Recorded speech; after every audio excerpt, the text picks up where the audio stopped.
你的意思是，如果我继续手术，会比以前更加完美？这点我可以向你保证，一定会比以前变得更加完美。所以你自己决定是否手术。做。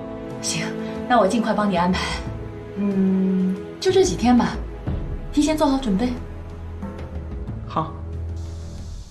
哥，你看我这姿势行不行？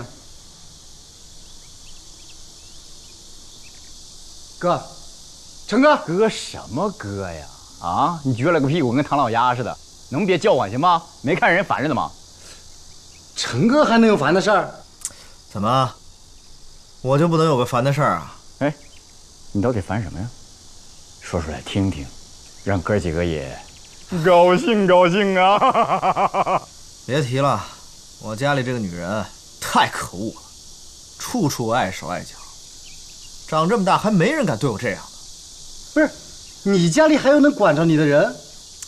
哎，你说这女人也太阴险了，我只要一玩游戏，她不是拔插头就是拉电闸。哟呵，说法挺专业呀。西城啊西城，原来也有女人是你搞不定的啊！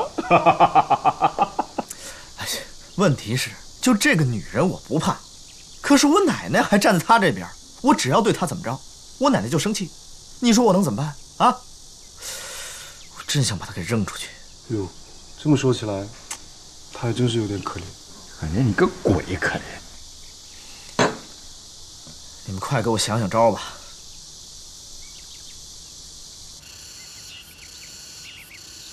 老夫人，您找我呀？啊，坐坐坐，坐呀。锦溪啊，自从你嫁进我们顾家，我就一直在观察着你。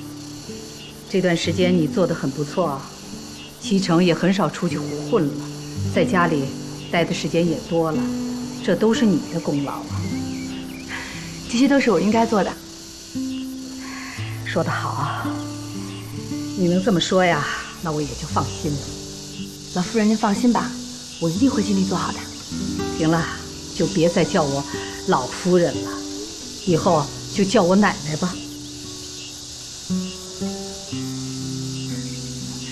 奶奶，好孩子。